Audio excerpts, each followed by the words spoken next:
Hello guys! Finally, we're here. The day which we've all been waiting for is finally here. Abu Dhabi Grand Prix will happen today, and this is the Abu Dhabi Grand Prix pre-weekend show hosted by me, Piastri F1 World. But although it's called a show, I won't be able to keep it in a formal style, you know. So yeah, this will be turned in sort of a review of all what happened this season. Yeah, it was an amazing year with lots of exciting races, qualifyings, all sorts of stuff. And it was an amazing year for my channel as well. Going from 0 to hero, literally. From 0 subscribers to 183 at the time I'm recording this. I think we need to start it right now. Without further talking and preparing and so on, let's start with our season review. So we'll go race by race and just look back into the past. Let the pre-weekend show begin. So we firstly went to Bahrain, our season opener, where I unfortunately DNF'd, but Sergio Perez took his first victory of the season right from the start, taking the lead of the championship. Then in Saudi Arabia, Carlos Sainz replied with a victory himself. Australia, the third round of the season, and an unexpected winner, Russell from Mercedes, was able to hold his own and win a Grand Prix. Then in Imola, a very exciting battle to the line, where only 0.017 seconds splitted the two Red Bull guys. Yeah, it was the first 1-2 for the Red Bull this season. Miami, 1-2 for Ferrari and Sainz. Another victory, the second one of the season. I ended that race in P18, but it was my time to shine in Spain, where in a very chaotic race, Oscar Piastri won his first ever Grand Prix. What a day that was for him. U times for Monoposto, but the same winner. Carlos Sainz from Ferrari went for a dominant win in Monaco. But as you can see, Verstappen, Perez, Leclerc, all four title contenders were very close to each other. Then in dry to wet race in Baku, Oscar Piastri won again. 2 wins in his debut season, it's an amazing result. And that's why McLaren signed a new contract with him and with me. In Canada, Perez aged Sainz by only 0.6 seconds, returned the favor, and scored his 25 points.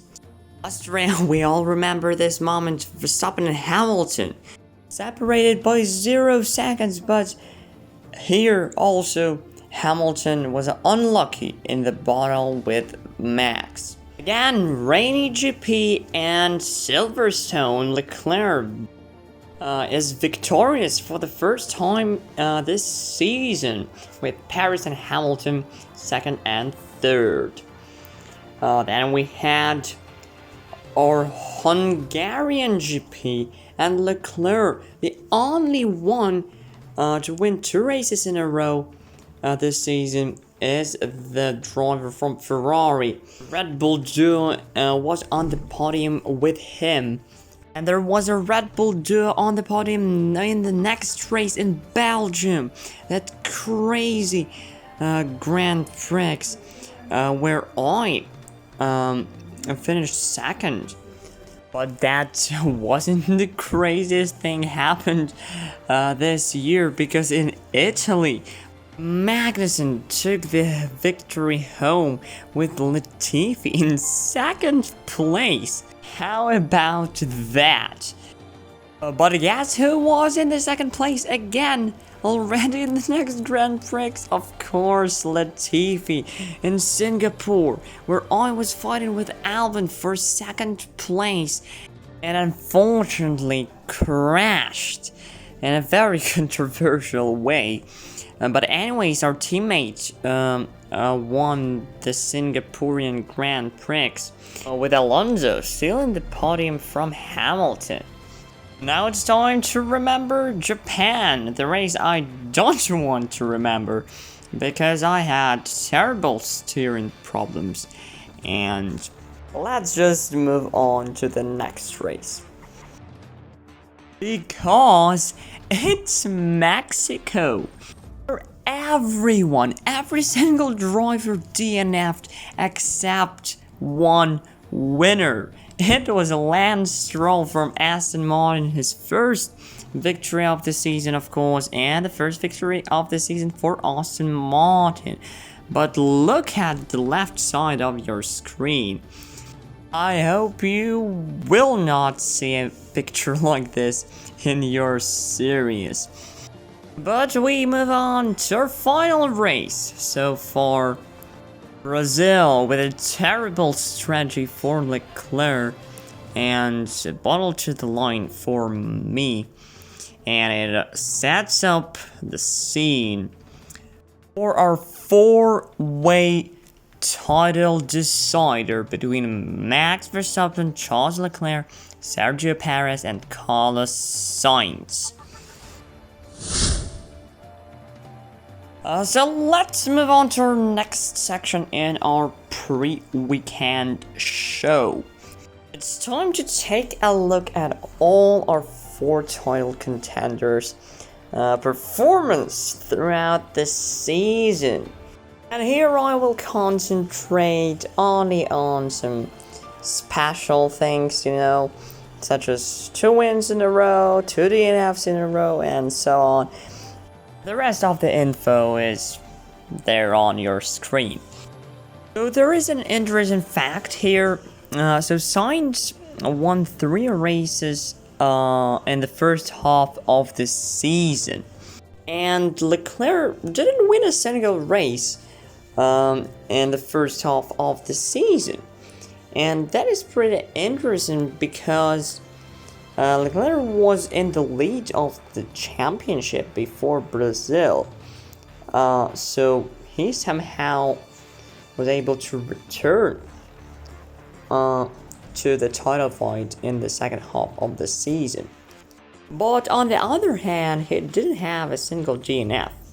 Verstappen, for example, DNF'd 2 times in the first half of the season. But we move on to our second half of the season, where we see 2 wins for Leclerc, 2 wins for Perez, and 2 wins for Max. Also, Perez finished third 5 times this season. And as I said before, Leclerc is the only driver here who won 2 Grand Prix in a row.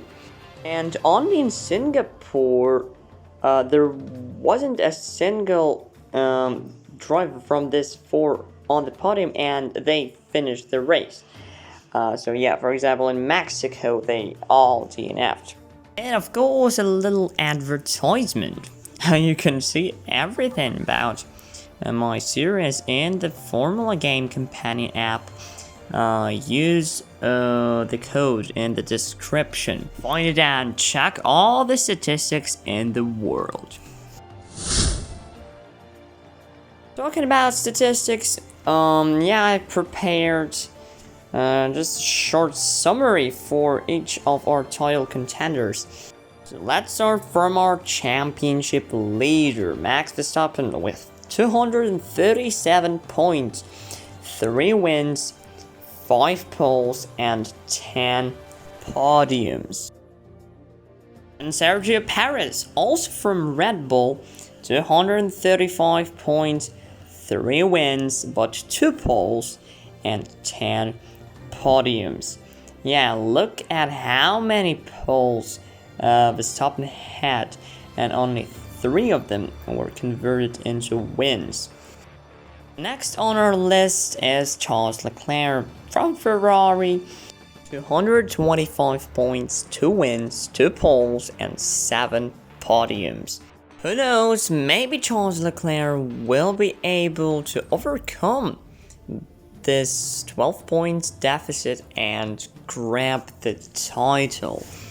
And finally, Carlos Sainz, 217 points, 3 wins, only 1 pole, but 7 podiums. One thing I want to say about Sainz is that he had everything in the world to secure this title, but unfortunately the second half of the season went terribly wrong for him, and he now sits in 4th place and has only an outside chance for winning this title. Basically, I talked about everything I wanted. One final thing I want to mention is that our constructors battle is still there, but Red Bull is 30 points ahead of Ferrari, so everything is more or less decided, but still we need to keep an eye on that fight as well, especially if one of the Red Bull cars will not finish the race. And in the end, I want to show you a little animation of dynamics of drivers scoring points throughout this season. And we see Carlos Sainz built a solid gap to everyone after race number 6, and it slowly disappeared. And after Silverstone, Perez took the lead, then Leclerc was able to overtake him. And then he dropped to P3 again because of that poor strategy choice by Ferrari in Brazil. But the scene is set, and now it's only a matter of time when we will see our new world champion. Will it be Perez? Will it be Leclerc? Will it be Sainz? Or will it be Verstappen taking his 3rd title? So I told you everything you need to know to form your prediction, your opinion about this season finale. Here are the winning probabilities for each driver. So 84% that Verstappen will take this title, 75% that Perez will do it. Only 41% of experts believe that Leclerc will be the world champion, and only 9% that Sainz. But still, he has a chance, so we'll keep an eye on him as well. Thanks for visiting our pre-weekend show. Thanks for sitting there on the premiere and listening to me for all this time. But now we're ready to witness the Abu Dhabi Grand Prix.